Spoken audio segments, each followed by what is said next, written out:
the process of deciding how many people come to Idaho and every other local area in the US is a very deliberate one. It's a careful one. It's a collaborative one. It's not unilateral. We are not just handed a number.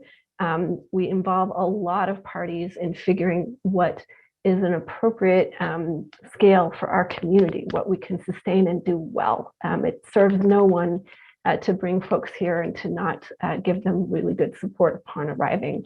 So how do we do it? We're in close conversation with our local community partners. So that includes everyone whose systems are directly impacted by new families in our community. So our schools, our medical systems, our local governments, our law enforcement. And in that conversation, which is a formal once quarterly meeting discussing who we hope come to our community and what types of systems will be impacted, we also invite in our members of Congress, our entire Idaho congressional delegation, and our governor. We are excited to welcome with the multiple law enforcement partners that we already have participating in this consultation process. Additionally, the Idaho State Police, if they would like to join us as well. The next quarterly consultation is actually the day after tomorrow. So it is an ongoing process that is live. Who are going to be coming to Idaho? We have traditionally welcomed over the life of the refugee program, which has been going since 1975, over 46 years in Idaho. We've welcomed between 500 and 1,000 people a year on average. Who we are going to be welcoming this coming year, so starting in October and stretching through the year, are going to be about 400 individuals, people, families, 400 individuals from Afghanistan. By resettling families, we typically see about half of the total number of people who are coming are children. So probably about 200 children. This number is one that will start in earnest in October and won't be arriving all at the same time. So if you're thinking that a concrete number of families will all show up at the airport at the same time, they won't. They will be staggered and arriving in ones and twos, where they will be carefully welcomed by our team. I do want to share with you that our partners that lay all the groundwork to make sure that this program is safe do a lot of careful vetting of the people who come. It's a multiple federal agency system.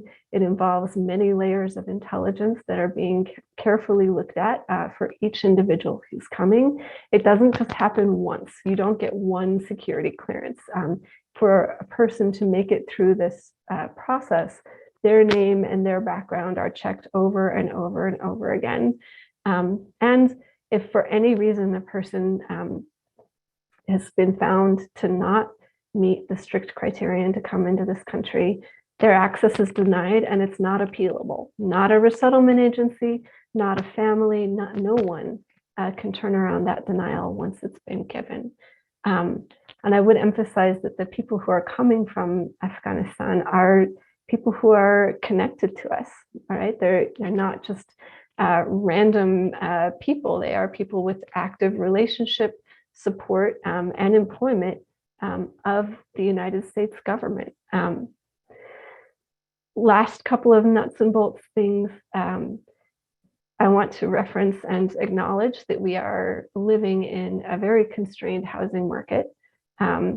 That is true. I will tell you that we have a lot of experience in getting people into stable housing within this market for the 46 years that we've been operating in Idaho.